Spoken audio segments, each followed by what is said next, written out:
কখনো কি মনে পড়ে রাত্রিরে শোবার সময় আলোগুলো যখন বন্ধ হয়ে যায় কতটা অন্ধকার, পাশে পরিবার থাকলেও দেখা যায় না, পাশে সন্তান থাকলেও দেখা যায় না, পাশে খাবারের সময় যদি বসে কারেন্ট চলে যায় খাদ্য কেউ দেখা যায় না, নিজের হাতকে দেখা যায় না, নিজের শরীর অঙ্গগুলো কেউ দেখা যায় না, কতটা অন্ধকার। এ যুবক কখনো কি মনে পড়ে নে তোমার যখনই মৃত্যু হয়ে যাবে 12 ঘন্টা রাখবে, বেশি রাখবে না, কেননা রাখলে দুর্গন্ধ বেরোবে, বসতে শুরু হবে, শরীর থেকে গোস্তগুলো খসে খসে পড়বে, রস টপকাবে, আকারটা বিকৃত হয়ে যাবে। তাই তোমাকে তাড়াতাড়ি খাটিয়া করে নিয়ে যে কবরে দিয়ে আসবে। ওই কবরে ছোট্ট একটা ঘর, বড় ঘরে কারেন্ট চলে গেলে জানটা ধরপার করে, আর এই ছোট্ট একটা ঘর যেটা হলো চতুর্দিকে মাটি। তাই কবর প্রতিদিন বলে বান্দা বান্দি রে আমি কবর হলাম মাটির ঘর, আসার আগে তৈরি হয়ে আসো। কবর বারবার বলে আমি কবর হলাম পোকার জায়গা, আসার আগে তৈরি হয়ে আসো। কবর বারবার বলে এ দুনিয়া বান্দা বান্দি রে আমি একা থাকার জায়গা, তৈরি হয়ে দুনিয়া থেকে আসো। কখনো কি মনে পড়ে না এই কবরে তোমাকে আজ হলে কাল চলে যেতে হবে, আজ মৃত্যু হলে কাল চলে যেতে হবে, তোমার সঙ্গে কেউ যাবে না। দুনিয়া তোমার ধন দৌলত তোমার কোনো কাজে লাগবে না। ওই সাদা কাফনের কাপড় তাও আবার কপালে আছে কি জানি না, যদি রাস্তায় চটকে যায় ও তো আর কাফন পরানো যাবে না, কোন রকম ভাবে পলিথিন দিয়ে পুঁতে দে পুঁতে দে।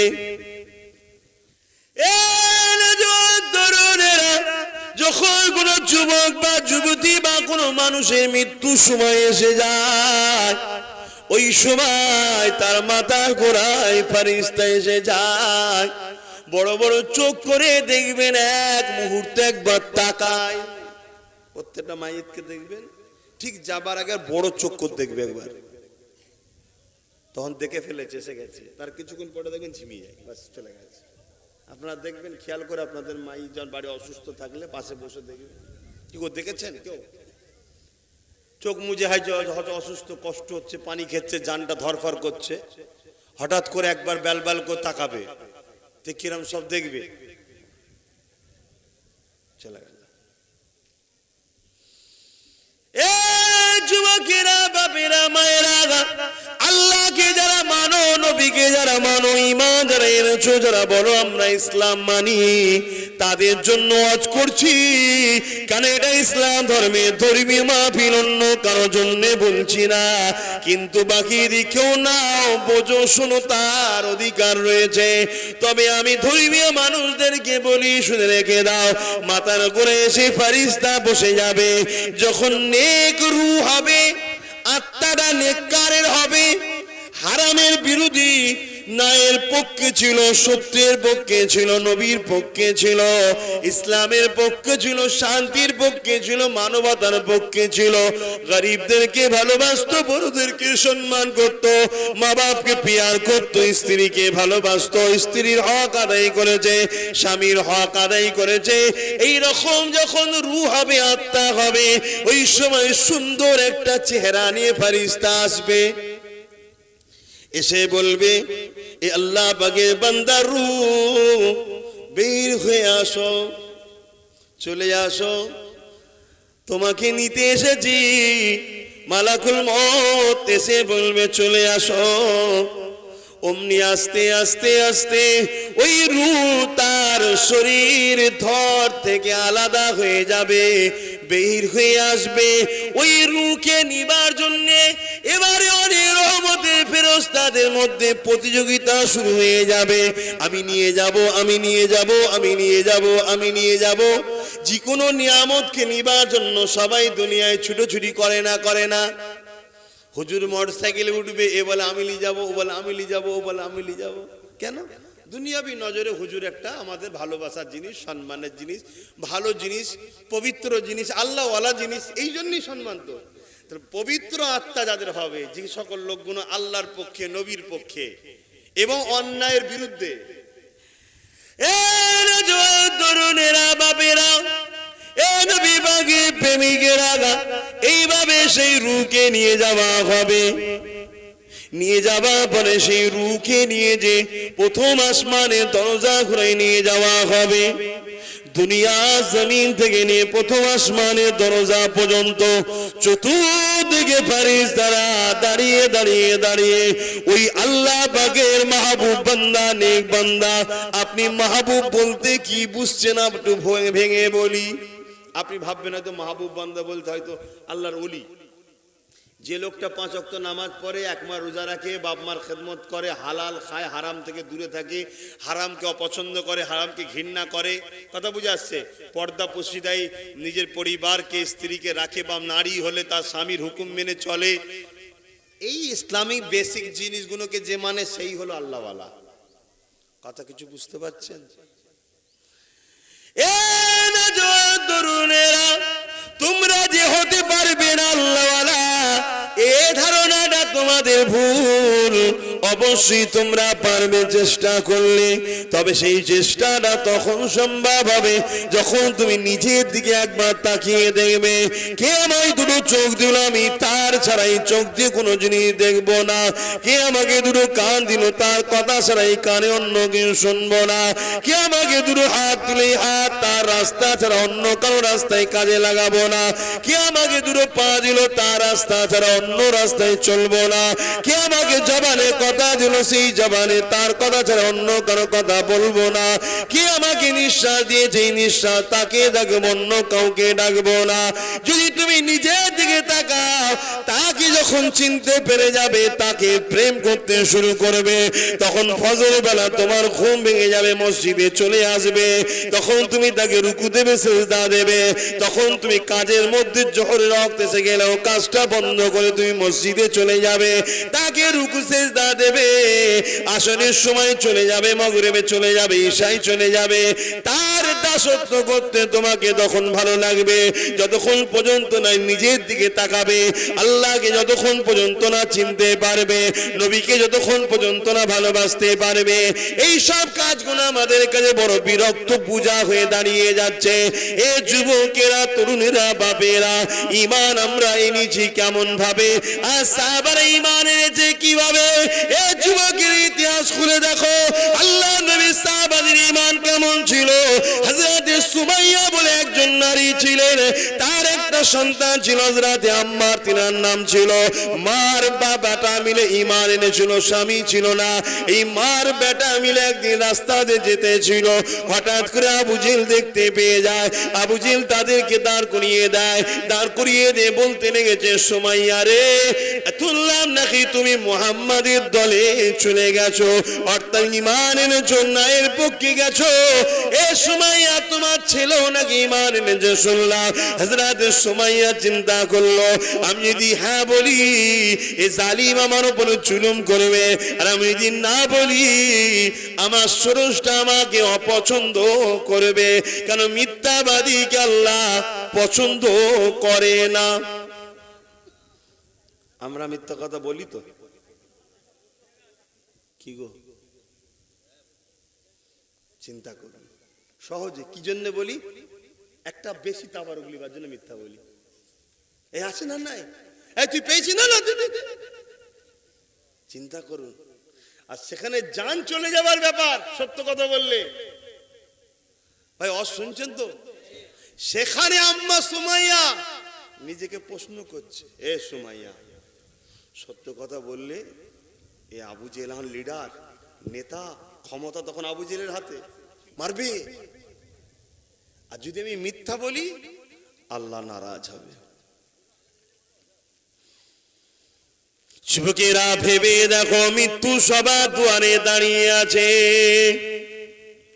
তুমি জানো না তোমার কখন মৃত্যু হবে।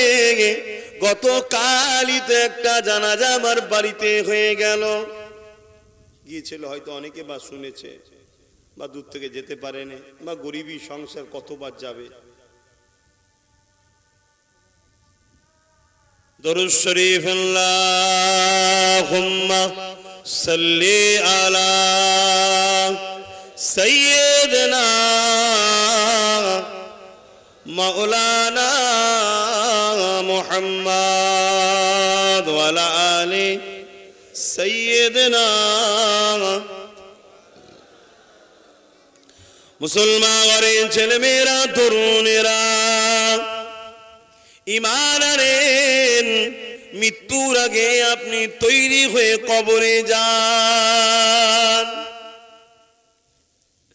এ নওজোয়ান তরুণেরা, রাজা হোক মহারাজা হোক, পীর হোক আর লিডার হোক, যে হোক না কেন সবার মৃত্যু হবে। আল্লাহ নবী জানিয়ে দিলেন ওই সময় যখন নেক রুটাকে নিয়ে যাবে, মনে পড়ছে তো আপনাদের আজ, ওই নেককারের রুটা যখন নিয়ে যাবে ওই সময় বড় আনন্দ খুশি হয়ে ফেরেশতারা মোবারকবাদ তাদের দিতে লাগবে।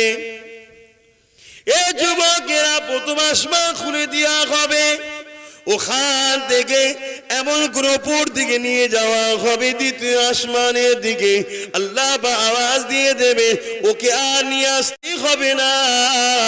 ওখান থেকে ফিরিয়ে তার কবরে যে লাশটা রাখা ছিল, দেহটা, ওই দেহর মধ্যে রূহকে বিয়ে দেওয়া হবে, আবার ফিরিয়ে দেওয়া হবে। ওইখানে যখন রূহটা দিয়ে দেওয়া হবে তখন সে আবার উঠে বসে পড়বে।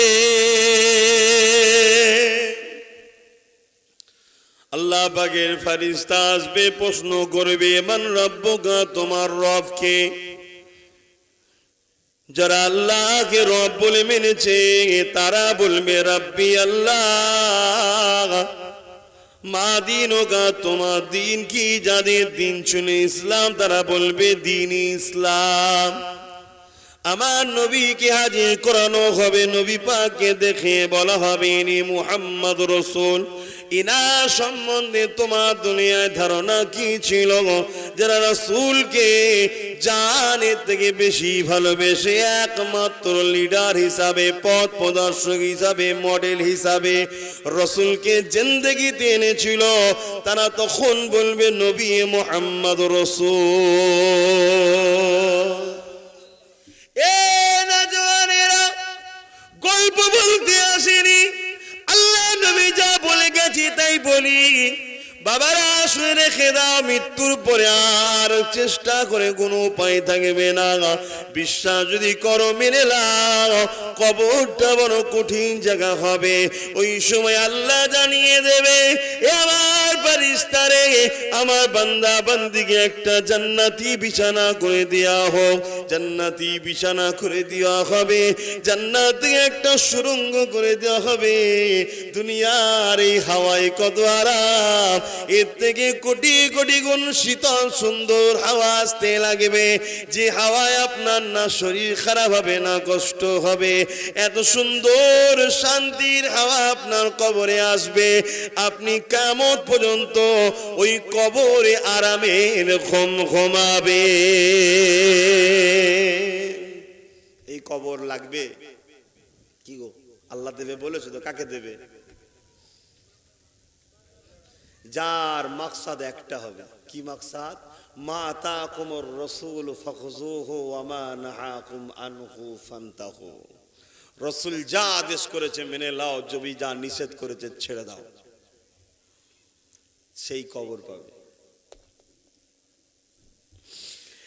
এ যুবকেরা, অপর দিকে আরেক শ্রেণীর মৃত্যু, যারা বদ করবে, পাপী হবে, দুনিয়ার জমিনে আল্লাহ নাফরমানি করেছে, জিনা, ব্যভিচার, খুন খারাপি, জুয়া, মদ, তাস, বেশরিয়াতি কাজের সঙ্গে লিপ্ত হয়েছে, মস্তানি, দাদাগিরি, খুনোখুনি, গরিবদের উপরে জুলুম, আল্লাহর সৃষ্টিকে অত্যাচার করা, হত্যা করেছে, আমার আল্লাহ তাকে ছেড়ে দেবে না। আপনি একটা কিছু বানালেন, আমি যদি সেটাকে গিয়ে ভেঙে দিয়ে আপনার যেমন খারাপ লাগবে, আমার আল্লাহ যেগুলো বানিয়েছে ওগুলোকে ভেঙে দিলে আমার আল্লাহ পছন্দ করে। তাই একটাই বলে দিয়ে যায়, একটা অমুসলিম হিন্দু দলিত আদিবাসীর ওপরও যদি আপনি জুলুম করেন, অত্যাচার করেন, আমার আল্লাহ আপনাকে ছেড়ে দেবে না। কেননা ও হিন্দু দলিত আদিবাসী ইসলাম মেনেছে কি মানে না, ওই কৈফিয়ত নিবার মালিক তো আপনি নয়, আল্লাহ মালিক। কিন্তু ওকে বানিয়েছে আল্লাহ, ওকে যদি আপনি জুলুম করেন আল্লাহ ছাড়বে না। তাহলে ইমানদার যে নবীর কালেমা পড়েছে, আল্লাহকে আল্লাহ বলে মেনেছে, আপনি যদি তাকে জুলুম করেন আল্লাহ ছাড়বে না। জীবনের মাকসাদ একটাই করো, এ যুবকেরা, এ গ্রামবাসী, মা বোন বাপ ভাইয়েরা, জীবনে জল যদি হয়ে যায় তওবা করে নাও, নামাজ পড়ে পড়ে কপালে কালো দাগ করো, জাহান্নামে যেতে হবে। যদি তোমার মাকসাদটা আল্লাহর সঙ্গে শিরক হয়ে যায়, তুমি নাজাত পাবে না। বলবো না থাকবে, তাহলে মাকসাদ একটাই, মান আহাব্বা লিল্লাহ ওয়া আবগাদা লিল্লাহ ওয়া আতা লিল্লাহ ওয়া মানআ লিল্লাহ ফাকাদ ইস্তাকমালাল ঈমান। ভালোবাসবেন কার জন্যে? দুশ্মনী করবেন কার জন্যে? বন্ধুত্ব করবেন কার জন্যে? আর সম্পর্ক বিচ্ছেদ করবেন কার জন্যে? আজ আমি শুনে বড় হতভম্ব হয়ে যায়, কিছু লোক আছে আমাকে ভালোবাসে বলে তারা তাকে মারধর করে। ভাই কেন মারলি না? আব্বাসের সঙ্গে মেশে তাই। আব্বাসের সঙ্গে মিশলে মারতে হবে, আল্লাহ কি বলেছে না বলেনে? তাহলে তুই কার কথাই মারলি না? দুনিয়ার কোন জালিমের কথাই শুনেছি, দুনিয়ার কোন কাফেরের কথাই শুনেছি। মনে রেখে দিও, ওই কাফেরের সঙ্গেই তোমার পরকালে আযাবে জাহান্নামে যেতে হবে। দুনিয়ার জমিনে তোমার তো তাকত আছে, আব্বাস তোমার সঙ্গে কিছু বলছে না, বা আব্বাসের ভালোবাসার মানুষও তোমার কিছু বলতে পারলো না, চোখের পানি ফেলে দিল। মনে রেখে দিও, আল্লাহর আইন কখনো পাল্টাই না। দুনিয়ার সবার আইন চেঞ্জ করা যায়। কিছুদিন আগে দিল্লির জমিনে একটা আইন হয়েছিল কৃষকদের বিরুদ্ধে, সেই আইনকে ফিরিয়ে নিতে বাধ্য হয়েছে। কিন্তু আমার আল্লাহ পাকের নিজাম কখনো ফিরিয়ে নেওয়া যায় না, কেননা আল্লাহ পাকের শুধু একটা সময় লাগে না, শুধু বলবে কোন হো যা ফায়াকুন, সঙ্গে সঙ্গে হয়ে যাবে।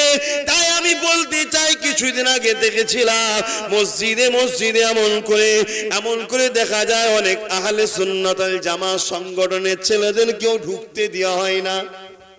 কেন, কি দোষ করেছে? না আব্বাস সিদ্দিকীর দল করে। বলে না? বলে না? তুমি কার করো? শয়তানের করি। কার করে? শয়তান। শয়তানের দল করতে গিয়ে শয়তানের জন্য তুমি আল্লাহর ঘরে এসেছিল। কার দল করে পরের কথা, কিন্তু এই মুহূর্তে এসেছে কার ঘরে? তুমি তার ঘর থেকে বার করে দিলে কার জন্যে? শয়তানের জন্য বার করে দিলে। মনে রেখে দিও, ওইটা তোমার জন্য হারাম। শয়তানের সঙ্গে তোমার হাসর নাসর হবে। শুনছেন তো নাকি? তোমাদেরকেও বলে যাচ্ছি,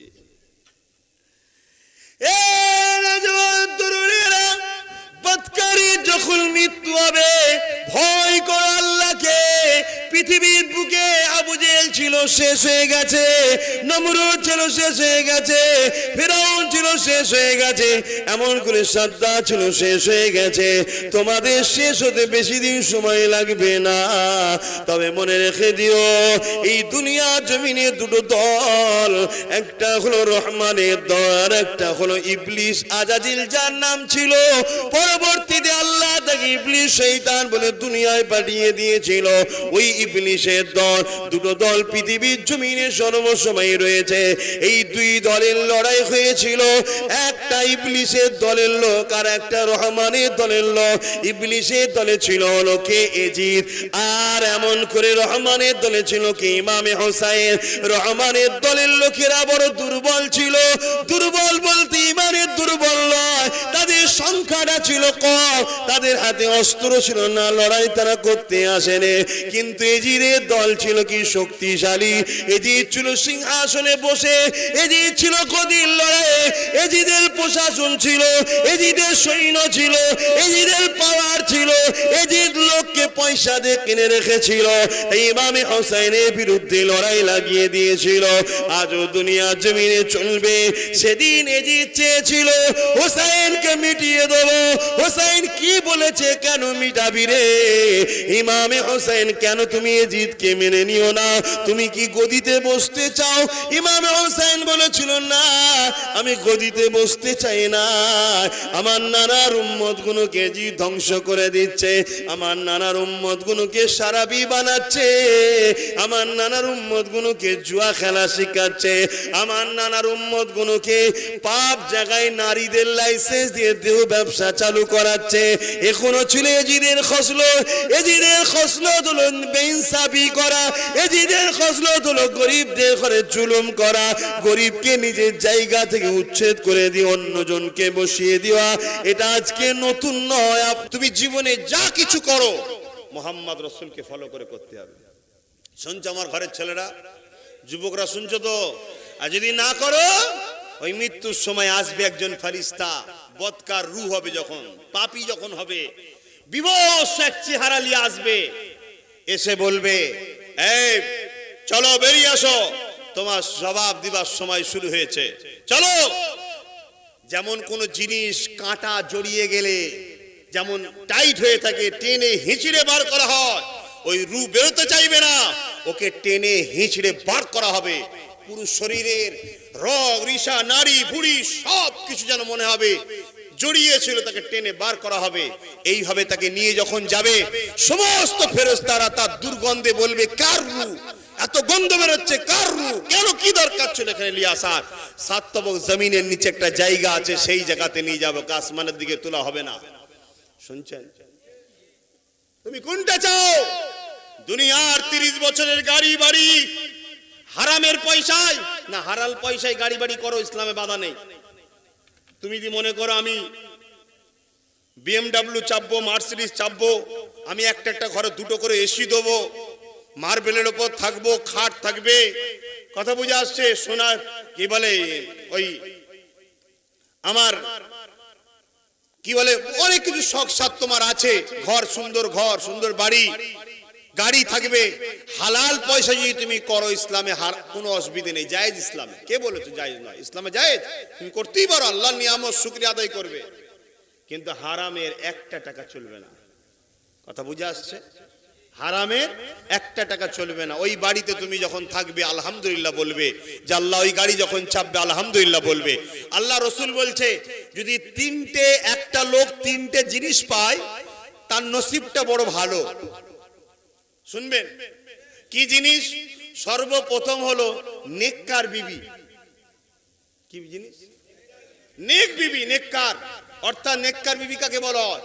যে মহিলা একমাত্র আল্লাহ আল্লাহ রসুলের হ্যাঁ হ্যাঁ নায় না বলে, আল্লাহকে ফলো করে, রসুলকে ফলো করে, আল্লাহর দিনকে ফলো করে, রসুলকে নিজের মডেল হিসাবে, নেতা হিসাবে মেনেছে, ওই রকম নেক বক্ত মেয়ে, নামাজ পড়ে, রোজা রাখে, কোরআন তেলাওয়াত করে, স্বামীর সম্পদকে বেফজল খরচ করে না, স্বামীর চোখের আড়ালে নিজের ইজ্জত আবরুকে হিফাজত করে রাখে, এটা হলো নেক মহিলা। কথা বুঝে আসছে? যার মুখের দিকে তাকালে, সেই স্বামী যখন তাকাবে, স্ত্রী হাসবে, ওই হাসিতেই জান ভরে যাবে। হয়তো খেটে খুঁটে আসছে, শুনছো তো যুবকরা, রাসূলের কথা বলছি, বলবো তো নাকি? খেটে খুঁটে আসছো জুলুম হয়ে, কত রোদে ঘেটে খেটে মাঠ থেকে ঘরে এসেছো, বিবির সঙ্গে সঙ্গে মুচকে একটা হাসিতে তোমাকে তোমার জিনিসপত্র ধরিয়ে দিচ্ছে। আল্লাহ রসুল বলছেন, এই স্বামী বড় সৌভাগ্যবান, এর কপাল বড় ভালো। এক নম্বর নেকবক মেয়ে যার কপালে আসবে। দ্বিতীয় হচ্ছে একটা নেক পরিবেশ, নেককার পাড়া প্রতিবেশী যদি নেককার হয়, পাড়া প্রতিবেশী যদি নেককার হয়, বলুন পাড়া প্রতিবেশী নেককার হলে কি লাভ? নামাজের সময় তুলবে, সবাই যদি ভালো কাজ করে আপনি খারাপ কাজ করলে তারা বলবে এটা করিস না, তাদের ওসিলায় তুমি ভালো হয়ে যাবে। তারপরে আপনার মেয়ের বিবাহের সময় ভালো পাত্র খুঁজে দেবে। আপনার যদি ভালো জায়গায় বিবাহ মেয়ের ঠিকই হয়, ভালো প্রতিবেশী হলে ভাঙমালি দেবে না, কি আছে না নাই? এই জন্য ভালো প্রতিবেশ একটা দরকার, বা আপনি বিপদে পড়লে আপনার পাশে দাঁড়াবে। আল্লাহ রসুল বললেন আর কি, নবী আমার আর একটা জায়গায় রয়াতে বললেন যে যদি কেউ একটা সুন্দর একটা বেশ খোলাসা মতো বড় মতো একটা ঘর পায়, কথা বুঝে আসছে, এবং একটা সুন্দর যানবাহনের ব্যবস্থা থাকে, এও বড় ভাগ্যবান। কিন্তু আজ দুঃখের বিষয়, আমরা তো প্রতিটা পাড়াতেই আজকে অশান্তির মধ্যে আমরা রয়েছি, প্রতিটা বাড়িতেই আমরা অশান্তির মধ্যে রয়েছি। তাহলে আমাদের কপালে কি আছে আল্লাহ জানে। আমার আলোচনায় অসুবিধা হচ্ছে বাপ ভাইদের, আমি বিদায় নিবার আগে একটা শেষ কথা বলে যাই। যতজন মানুষ শুনছেন আর যত দূর আওয়াজ যাচ্ছে, প্রতিটা বাপ ভাই মা বোনেদেরকে বলে দিয়ে যায়, আল্লাহ কাউকে গরিব করে পরীক্ষা করে, কাউকে আল্লাহ ধনী করে পরীক্ষা করে, কাউকে আল্লাহ সন্তান দিয়ে পরীক্ষা করে, কারো আল্লাহ সন্তান কেড়ে নিয়ে পরীক্ষা করে, কাউকে আল্লাহ সুস্থ রেখে পরীক্ষা করে, কাউকে আল্লাহ বিমার দিয়ে পরীক্ষা করে, কাউকে আল্লাহ পাওয়ার দিয়ে পরীক্ষা করে, কাউকে আল্লাহ পাওয়ার কেড়ে নিয়ে পরীক্ষা করে, কাউকে আল্লাহ জিতিয়ে পরীক্ষা করে, কাউকে আল্লাহ হারিয়ে পরীক্ষা করে, কাউকে আল্লাহ লিডার বানিয়ে পরীক্ষা করে, কাউকে আল্লাহ নেতা নেত্রী বানিয়ে পরীক্ষা করে। এ যুবকেরা, তরুণেরা, বাপেরা, সবটাই মনে রেখে দিও, তোমার আল্লাহর পরীক্ষা, তোমার মাকসাদটা কেমন হবে। তোমার জিন্দেগির একটাই রহস্য হবে, রাসূলকে অনুসরণ করা, নবীকে ফলো করা, নবীকে অনুসরণ করা। কোন ইমাম তোমার আমার দলিল নয়, কোন পীরজাদা তোমার আমার দলিল নয়। পীরজাদা যদি নবীর কথা বলে তাকে সম্মানের সাথে কাঁধে করে নিয়ে করো, ইমাম যদি নবীর কথা বলে তাকেও সম্মানের সঙ্গে কাঁধে করে নিয়ে করো। নেতা একজনই, মুহাম্মদ সাল্লাল্লাহু আলাইহি ওয়াসাল্লাম। তাই কোরআনে আল্লাহ জানিয়ে দিলেন, মা তাকুমুর রাসূল ফাখুযুহু ওয়া মা নাহাকুম আনহু ফান্তাহু। মরণের আগে তৈরি হয়ে যাও, না হয় কবর বড় খতরনাক জায়গা হবে, বিপদের জায়গা হবে। নবী আমার আল্লাহ জানিয়ে দিলে, আমার নবী যা আদেশ করেছে মেনে নাও, নবী যা নিষেধ করেছে ছেড়ে দাও। এ যুবকেরা, নওজওয়ানেরা, এ নবী পাকের প্রেমিকেরা, আল্লাহ পাক নবীর মাকাম জানিয়ে দিলে, আর আমার নবী পাক আল্লাহ সম্বন্ধে জানিয়ে দেয়, মান হাব্বা লিল্লাহ ওয়া আবগাদা লিল্লাহ ওয়া আতা লিল্লাহ ওয়া মানা লিল্লাহ ফাকাদ ইস্তাকমালাল ঈমান। জীবনের মাকসাদ একটাই হবে, যা কিছু করব আল্লাহর জন্য। যদি আত্মীয়তা করি আল্লাহর জন্য, আত্মীয়তা বিচ্ছেদ করি আল্লাহর জন্য, বন্ধুত্ব করি আল্লাহর জন্য, বন্ধুর সঙ্গে সম্পর্ক কেটে দিই আল্লাহর জন্য। এদিকে দেখেন, এদিকে দেখেন, যদি আব্বাস সিদ্দিকীকে ভালোবাসেন আল্লাহর জন্য, আব্বাস সিদ্দিকী যদি দুশমনিও করতে আল্লাহর জন্য, পীরকে যদি ভালোবাসেন আল্লাহর জন্য, পীর থেকে দূরে সরে যান যদি আল্লাহর জন্য, ইমামকে যদি ভালোবাসতে হয় আল্লাহর জন্য, ইমামের যদি বিরোধী করতে হয় আল্লাহর জন্য, মা বাপকে ভালোবাসতে হবে আল্লাহর জন্য, স্ত্রীকে ভালোবাসতে হবে আল্লাহর জন্য, সব কিছুই যদি আল্লাহর জন্য হয়, এ যুবকেরা, তরুণেরা, বাপেরা, তাহলে আমাদের চলনটা কেমন হবে, আমাদের কথাবার্তাটা কেমন হবে। আল্লাহর জন্য কথা বলতে হবে, আল্লাহর রাস্তায় চলতে হবে। তাই আমরা কি করে বুঝবো? তাই আল্লাহ জানিয়ে দিল, এ বিশ্বের মানুষেরা, আমার নবীকে ফলো করো, নবী যা করেছে করো, নবী যা নিষেধ করেছে ছেড়ে দাও। তাই নামাজ পড়তে গেলে ফলো করতে হবে কাকে? নবীকে। নবী যা করেছে করো, নবী যা নিষেধ করেছে ছেড়ে দাও। নবী প্র্যাকটিক্যাল তোমাকে নামাজ দেখিয়েছে, তাই নামাজ পড়বে, নবীকে দেখো। রোজা রাখতে গেলে সামনে রোজার মাস আসবে, ফলো করবেন কাকে? জোরে বলুন, নবীকে। কেননা রোজার প্র্যাকটিক্যাল নবী দেখিয়েছে। হজ করবেন আপনি, ফলো করবেন কাকে? সবাই বলুন কাকে? সংসার করবেন, ফলো করবেন কাকে? সংসারটা স্বামী স্ত্রী কিভাবে সম্পর্ক হবে, স্ত্রীর অধিকার কতটা, স্বামীর মর্যাদা কতটা, সম্মান কতটা, এই সব কিছু কার থেকে নেবেন, কার থেকে নেবেন? জোরে জোরে বলুন। ব্যবসা করবেন কার থেকে শিখবেন? ফলো করবেন কাকে? আরো জোরে বলুন কাকে? এ যুবকেরা, যারা নবী মানো কমসে কম তোমরা বলো, যারা হারাম খেয়ে নবী মোজানতে বেরোইনে বলতে হবে না, জবাব আল্লাহ নেবে। আমি লিবার কে? আমি তো তোমায় খাওয়াইনি, বাঁচাইনি, সৃষ্টিও করিনি, কিন্তু এনেছো হক কথা বলার জন্য, নবীর খাতিরে বলে যায়, আল্লাহ জন্য বলে যায়। মনে রেখে দিও, জিন্দেগিতে আত্মীয়তা করবেন নবীকে অনুসরণ করে। ও মুসলিম ভাইদের সঙ্গে কিভাবে ভ্রাতৃত্ব রাখতে হবে, আত্মীয়তা রাখতে হবে, কিভাবে ব্যবসা করবে, সব নবী থেকে শিখতে হবে। নবী মডেল মডেল মডেল মডেল। এ যুবকেরা, ধর্মনীতি নবীর থেকে, রাষ্ট্রনীতি নবীর থেকে, অর্থনীতি নবীর থেকে, সামাজিক নীতি নবীর থেকে, পারিবারিক নীতি নবীর থেকে। তাহলে একটু জবান খুলে বারে বলুন, রাজনীতিটা কার থেকে? আরো জোরে, আরো জোরে। নবী ছাড়া অন্য কাউকে ফলো করে রাজনীতি করা হারাম, হারাম, হারাম। যদি কেউ অস্বীকার করে, বেঈমান, কাফের, কাফের, কাফের। এই কথা বুঝতে পারছেন? এইবারে বলুন, এই জন্যই তো ঝগড়া। হুজুর কেন রাজনীতির কথা বলবে? হুজুর বলবে না তো কে বলবে? এই কথা শুনছেন না শোনেন নে? তাহলে রাজনীতি ইসলামে আছে না নাই? ইসলামের রাজনীতি কি একটু ছোট্ট করে বলি। ইসলামের রাজনীতি, যে লিডার হবে তার প্রজা যদি রাত্রিরে না খেয়ে শোয়, আর সেই দিন খেয়ে শোয়, কিয়ামতের দিন জবাব দিতে হবে। এ শুনছেন? ইসলামিক রাজনীতি কি? 100টা টাকা আসছে, 100 জন লোকের মধ্যে ভাগ হবে, বুঝাবার জন্য বলছি। শুনছেন তো? অসুবিধা হচ্ছে? এই অসুবিধা হচ্ছে? 100টা টাকা এসছে এই গ্রামে, ভাই পঞ্চায়েতে, ভাই জেলা, এই দেশে, ভাই রাজ্যে 100 টাকা, 100 জন লোক পাবে। তার মধ্যে যে লিডার, তারও 101টা টাকা আছে হক। কথা বুঝে আসছে? এখন সে 2 টাকা নিয়েছে, হারাম, চলবে না, ও 1 টাকাই নেবে। শুনছেন না শোনেন না? বাকি সবাইকে যার যার পাওনা তাকে দিতে হবে। তাহলে এই রাজনীতি আমরা শিখবো কার থেকে? নবীর থেকে। জীবনে সবকিছু নেবেন কার থেকে?